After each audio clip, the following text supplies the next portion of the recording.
introduce yourself. I'm Adrian. I'm Dylan. Leo. Jesus. Chris. Where are you guys from? Salinas. And where are you guys? Otter. Okay, so let's start with your beginnings. I already knew Leo and Chris. I knew Chris since birth, and I knew Leo like from high school freshman year band. Yeah, we met each other in band, marching band and stuff. And then after high school, Leo like already started going to a different school, which is where he met Adrian. And we just like after that we just kind of united, kind of like had mutual friends, and yeah, just started linking up, making music. Where did you guys find Dylan? Because I know he was a leader. We ended up doing like a different route with the drummers, and we remembered that Dylan filled in for one of our homies, Ben Gosh, and we liked the way he played. And I think we hit him up like through a DM and asked him if he wanted to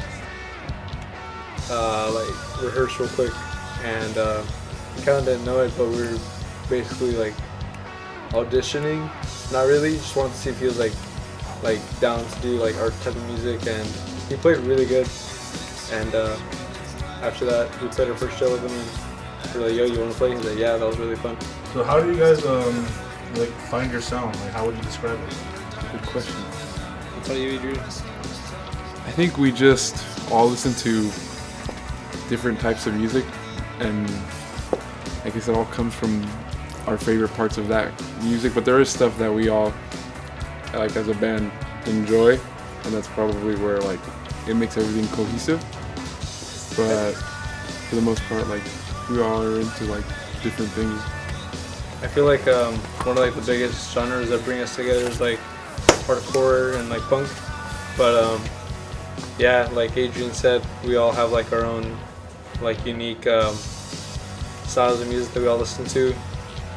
Like my brother, he listens to like jazz and like Japanese funk, and then Leo likes listening to opera and like J-pop. I'm honestly really inspired just by like old punk records. Like I really like some of like the older Dead Kennedys records and like the Bad Brains, like the first record. Those are like my main inspirations. No means no. Also, No Means No. Shout out No Means No, one of the greatest punk bands of all time. So what are the biggest challenges when it comes to making music, and what are some of like the biggest disagreements you guys have had in the process of making it? That's all Leo right there. Leo, go for it. Come on. We don't fight. That's a fucking lie, bro. All right, this is Jesus, the bassist of the band, and I'll tell you how it goes down. Bro, real shit, real stuff right here.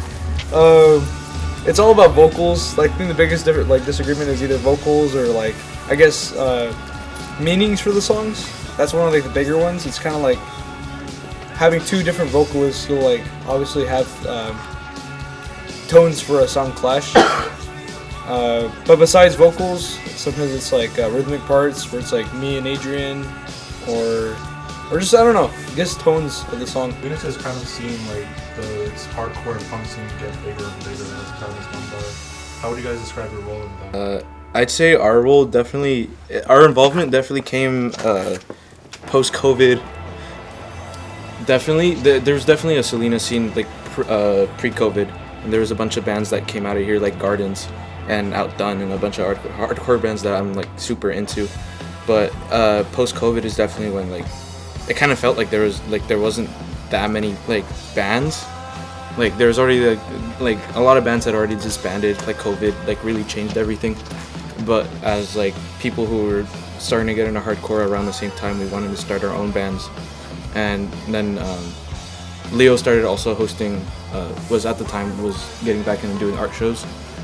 And we started playing art shows, but then it kind of grew into more of like just like a whole just like alternative hardcore punk, just like this whole scene that's just grown, and like we've been a part of that since basically post-COVID, once like everything was opening back up again. You guys have a lot of friends within the scene, especially you guys are pretty close with the band Parasite. How would you guys say they influence you personally, or how have you influenced them? I feel like, well, personally speaking, I feel like they've like definitely influenced me in terms of like skill and just like how talented they are as musicians. It's like really like pushed me to like, they're like our brothers, and we kind of like started around the same time, and it made me really like want to, like sometimes it'd be like, you know, that brother or like homie rivalry where like they're like doing a little better, we're like, like dude, like let's push and be like as good if not better than them.